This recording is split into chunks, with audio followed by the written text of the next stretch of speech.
გამარჯობათ, ჩვენ დღეს გავიხილავთ 60-იანი წლების რეფორმებს და თერგდალეულთა დამოკიდებულებას ამ რეფორმების მიმართ. რაც ძალიან კარგად გაგვაცნობს მათ სოციალურ პლატფორმასაც და აგრეთვე პრაქტიკული მოღვაწეობის ერთ მნიშვნელოვან მხარეს, როგორიც არის სათავადაზნაურო საადგილმამულო ბანკის დაარსება, მისი ფუნქციონირება. თავიდანვე უნდა ითქვას, რომ 60-იანი წლები მართლაც მნიშვნელოვანი რეფორმების წლებად აღინიშნა რუსეთის იმპერიაში.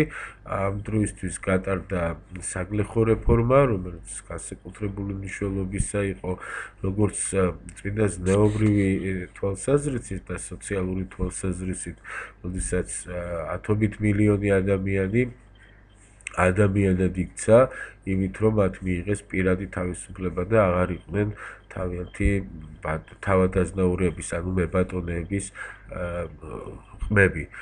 ამან მეორე მხრივ ხელი შეუწყო რუსეთის ეკონომიკურ წინსვლას, ანუ მის გარდაქმნას ფეოდალურ ბატონყური სახელმწიფოდან უფრო წარმოებული ურთიერთობების, თავისუფალი საბაზრო ურთიერთობების განვითარებას, ანუ ჩვენ შეგვიძლია ვთქვათ, რომ რუსეთის იმპერია გარდაიქმნა თანდათანობით, რა თქმა უნდა, ბურჟუაზიულ სახელმწიფოდ. აი ეს გარდაქმნები, ეს რეფორმები საქართველოსაც შეეხო, შეიძლება თლად ისეთი მასშტაბით ვერა, როგორც რუსეთში გატარდა და ჩვენ ამას იოლად ახსნით, იმიტომ რომ საქართველო წარმოადგენდა რუსეთის პერიფერიულ გუბერნიას, არა რუსულენოვან მოსახლეობით, სადაც პროგრესული ეკონომიკური რეფორმები შეიძლებოდა გამხდარიყო აქაური მოსახლეობის ეკონომიკური და პოლიტიკური გაძლიერების საწინდარი, რაც რა თქმა უნდა რუსეთის ხელისუფლებას არ აწყობდა.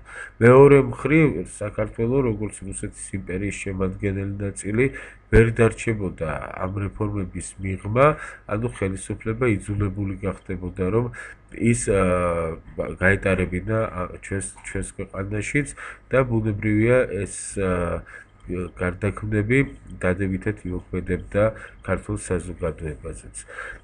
ასე რომ თერგდალეულებს ძალიან საინტერესო ეპოქაში მოუწიათ გამოსვლა და მოღვაწეობა, ან მოღვაწეობის დაწყება, იმიტომ რომ მათი სამოღვაწეო ასპარეზზე გამოსვლის პერიოდი 60-იანი წლები ძალიან დიდი ცვლილებებით აღინიშნა და ჩვენ ახლა დანარჩენ დროს ზუსტად ამ ცვლილებებს დავუთმობთ, ამ ცვლილებების გაანალიზებას, მათ არსში წვდომას ჩვენ შევეცდებით. პირველი რაც უნდა ვთქვათ, არის ის, რომ მე-19 საუკუნის შუა წლებისთვის, უკვე 40-იანი, 50-იანი წლებისთვის აშკარა გახდა, რომ რუსეთი კატასტროფულად ჩამორჩებოდა ევროპულ სახელმწიფოებს, ევროპის მოწინავე ქვეყნებს. ჩამორჩებოდა ეკონომიკურადაც და სამხედრო თვალსაზრისითაც. ის, რომ რუსეთი ეკონომიკურად ჩამორჩებოდა ევროპის სახელმწიფოებს და ალბათ კულტურულადაც, ეს რუსი მოსახლეობისთვის ახალი მაინდა-მაინც არ იყო. ცხადია, მე-19 საუკუნის დასაწყისშიც, მე-18 საუკუნეშიც ეს ჩამორჩენა აშკარად იგრძნობოდა. უბრალოდ ამ დროისთვის კიდევ უფრო საგრძნობი გახდა, იმიტომ რომ ეს არის პერიოდი, როცა ძალიან სწრაფი ტემპებით ხდება ეკონომიკის დაწინაურება, მრეწველობის განვითარება. თუ მაგალითად მე-18 საუკუნეში არ ვიცი არსებობდა თუ არა ასეთი საზომსაწონი, მაგრამ თქვათ, რომ ეარსება ჩამორჩენილობის გასაზომ რაღაც ისეთ სტატისტიკას, შეიძლება ეს ჩამორჩენა ყოფილიყო 50 წელი, შეიძლება მეტიც. მაგრამ მე-19 საუკუნის შუა წლებში, როცა რუსეთი ძალიან ნელა მიდის წინ, ან უკან პირიქით რეგრესი ხდება ეკონომიკური, ხოლო ევროპის სახელმწიფოების ტემპები განვითარებისა ბევრად მაღალია, ვიდრე მე-19 საუკუნის დასაწყისში იყო, უკვე ჩამორჩენა მიაღწევდა თითქმის საუკუნოვან ჩამორჩენას. ასეთი დინამიკა კი განვითარების ტემპებში აცდენისა მომავალში რუსეთს კიდევ უფრო მეტად სავალალო მდგომარეობის შექმნას უკეთდა. ასე რომ ასე რომ თუ კი ხელისუფლება დაფიქრდებოდა ამ საკითხზე, მას უნდა ეღიარებინა, რომ რაც უფრო დრო გადის, ჩამორჩენის მასშტაბი იზრდება და ეს რუსეთს უხდის არა მარტო ეკონომიკურ კრიზისს, სიღატაკეს და სიღარიბეს, არამედ უხდის მისი მოწინავე პოზიციების დაკარგვასაც, იმიტომ რომ ეკონომიკურად ჩამორჩენილი ქვეყანა, დროს აცდენილი, ეპოქას აცდენილი ქვეყანა თავისი ბატონყორ ფეოდალური სისტემით, რასაკვირველია, ვეღარ იქნება ევროპული ოჯახის წევრი, მით უფრო მისი ერთ-ერთი ლიდერი, რისკენაც ხელისუფლება მიისწრაფოდა. მაგრამ კიდევ ერთი რამ გახდა 50-იან წლებში ცხადი და აშკარა. მემხედველობაში მაქვს ყირიმის ომის სახელით წოდებული 1853-56 წლების რუსეთ-თურქეთის ომი, რომელიც რეალურად იქცა არა რუსეთ-თურქეთის, მხოლოდ არამედ რუსეთ-ინგლისის, რუსეთ-საფრანგეთის, იქ სარდინიის სამეფოც მონაწილეობდა აი ამ ქვეყნებს შორის ომად. კითხვაზე რა უნდათ ამ სახელმწიფოებს რუსეთთან და რატომ იმცენ ისინი თურქეთის მხარეს, პასუხი ძალიან მოკლედ უნდა გავცეთ. რუსეთი მიისწრაფოდა თავისი ტერიტორიების გაფართოებისკენ სამხრეთით,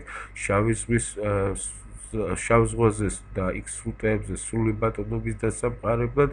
რუსეთისთვის ოსმალეთის იმპერია მკვდარი ან მომაკვდავი იმპერია იყო, ისე პრინციპში ევროპის სახელმწიფოებისთვის და რახან ასეთი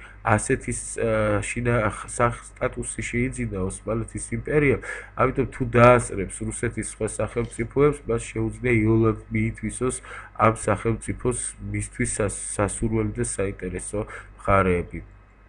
ეს იქნება ანატოლიის ნახევარკუნძული, ეს იქნება ბალკანეთზე რუსეთის გაბატონება, აწყობთ კი ეს ევროპულ სახელმწიფოებს, რა თქმა უნდა არა და ამიტომ ისინი არა ოსმალეთის სიყვარულით, არამედ იმით, იმ მიზეზით, რომ რუსეთმა განსაკუთრებით არ გაიძლიეროს თავისი პოზიციები სამხრეთ-აღმოსავლეთ ევროპაში და ანატოლიის ნახევარკუნძულზე, მის ხელში არ გადავიდეს ის სრუტეები, რაც ხმელთაშუა ზღვას შავ ზღვასთან დაკავშირებს და კარგად მოგეხსენებათ, ამას რამხელა დიდი მნიშვნელობა ჰქონდა სავაჭრო თუ სამხედრო თვალსაზრისით, ამიტომ ევროპის ეს სახელმწიფოები ოსმალეთის მხარეს დადგნენ და ამ ომში რუსეთმა წააგო. ამ ომში რუსეთმა მარცხის სამარცხვინო, ყოველ შემთხვევაში თვითონ ესე ამბობენ, სამარცხვინო მარცხი განიცადა. მართლაც სამარცხვინო მარცხი იყო, მიუხედავად იმისა, რომ ოსმალეთთან ბრძოლები რუსეთმა ძირითადად გამარჯვები დაასრულა,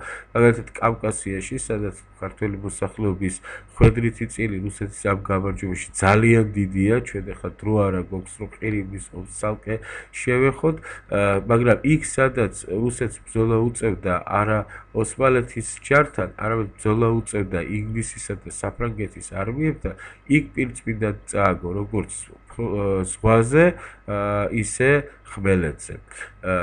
და თქვენ წარმოიდგინეთ, რომ აქ იყო არა მთელი ინგლისური ფლოტი ან ფრანგული არმია, არამედ იყო მისი გარკვეული ნაწილი, რომელიც ეხმარებოდა ოსმალეთს, უბრალოდ ცდილობდა შეეკავებინა რუსეთი.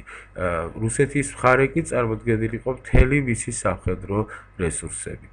ახალ იმპერატორს ალექსანდრე მეორეს ალბათ უნდა გაეანალიზებინა რუსეთის დამარცხების მიზეზები და გარკვეული დასკვნებიც უნდა გამოეტანა და მან ეს შეძლო კიდეც, გააკეთა კიდეც და მივიდა ჩემი აზრით სწორ დასკვნამდე. სანამ ამ სწორ დასკვნას გეტყვით, მანამდე კიდევ ერთი მინდა ვთქვა იმის შესახებ, თუ რამაც აიძულა ხელისუფლება რუსეთისა, რომ გარკვეულ და სერიოზულ რეფორმებზე დათანხმებულიყო, რეფორმებზე წასულიყო.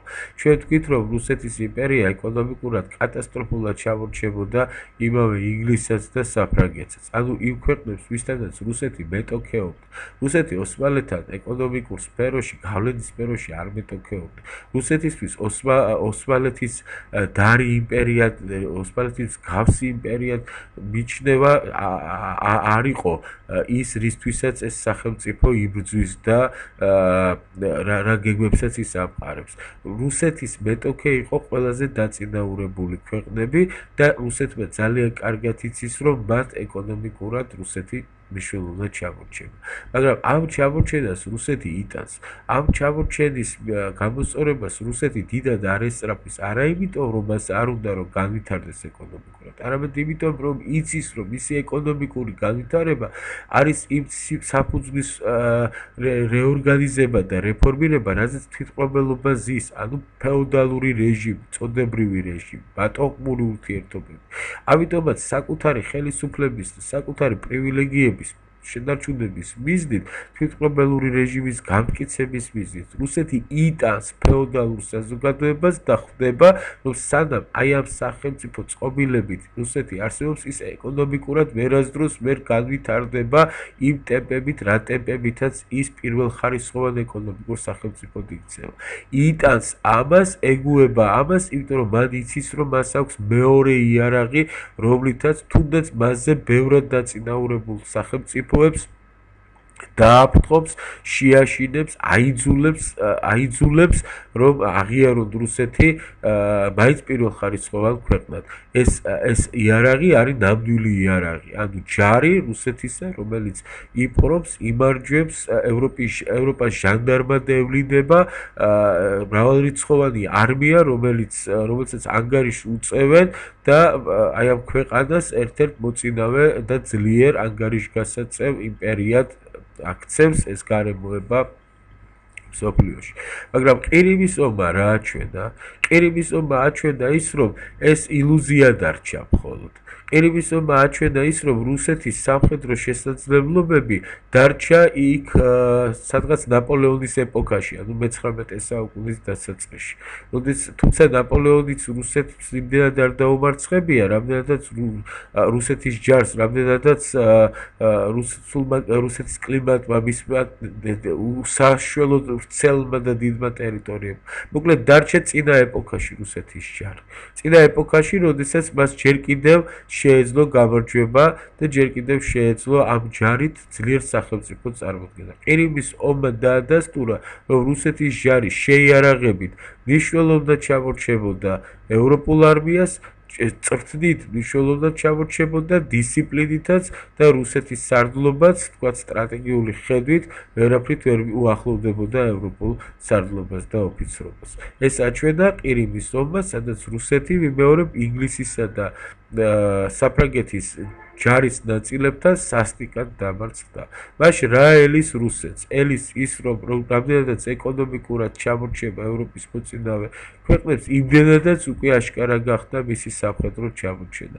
რუსეთს ელის ამოშლა მოწინავე ძლიერ ანგარიშგასაწევ სახელმწიფოთა რიგიდან, რუსეთს ელის თუნდაც დიდ, მაგრამ მეორეხარისხოვან სახელმწიფოდ დარჩენად.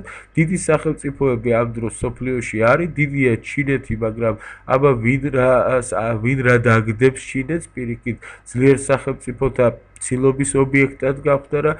დიდია ინდოეთი და დიდზე დიდი, შეიძლება ტერიტორიულად რუსეთის ხელა არა, მაგრამ მოსახლეობით ჭარბობს, მაგრამ ინგლისის კოლონია. დიდია ოსმალეთის იმპერია, მაგრამ მომაკვდავი იმპერია.